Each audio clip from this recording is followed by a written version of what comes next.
અમદાવાદ જિલ્લાના ધોળકા તાલુકા ખાતે મહિલાઓના સશક્તિકરણના ભાગરૂપે યોગનો પ્રારંભ કરવામાં આવ્યો છે. ત્યારે યોગ એન્ડ મેડિટેશન સેન્ટર અને લાયન્સ ક્લબ ઓફ તાલુકાના સંયુક્ત ઉપક્રમે તારીખ 20 અને 21 સપ્ટેમ્બર 2025ના રોજ નિઃશુલ્ક સેલ્ફ ડિફેન્સ ટ્રેનિંગનું કેમ્પનું સફળ આયોજન કરવામાં આવી રહ્યું છે. આ તાલીમ કાર્યક્રમમાં 40 કરતાં વધુ બહેનો જોડાઈને સ્વ બચાવ કળાની શીખ મેળવી રહ્યા છે. તાલીમદાતાઓ તરીકે ઇન્ટરનેશનલ સેકન્ડ દાન બ્લેક બેલ્ટ કરાટે ટ્રેનર પ્રકાશ ચૌહાણ તથા સંજયસિંહ બારિયા યોગદાન આપી રહ્યા છે. તો બંને અનુભવી ટ્રેનરો દ્વારા બહેનોને કરાટે તથા અન્ય આત્મસુરક્ષા કૌશલ્યોની તાલીમ આપવામાં આવી રહી છે. આ સફળ કાર્યક્રમનું આયોજન લાયન્સ ક્લબ ઓફ ધોળકાના ઉપપ્રમુખ હેતલબેન બરોડિયા દ્વારા કરવામાં આવ્યું હતું. પ્રસંગે Lions district 3232B1 zone chairman Bhavin Parmar, district chairman Riteshdeep Barodia ઉપસ્થિત રહ્યા હતા. તો ઉપસ્થિત મહેમાનોને પુષ્પગુચ્છ અર્પણ કરી સન્માનિત કર્યા હતા. આ પહેલ લોકલ સ્તરે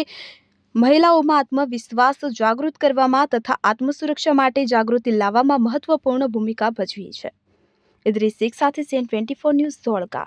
હવે જુઓ દેશ દુનિયાની તમામ ખબરો તમારી આંગળીના ટેરવે. ઉઠાવો મોબાઈલ અને Google Play Store પરથી ડાઉનલોડ કરો અમારી CN24 ન્યૂઝ મોબાઈલ એપ.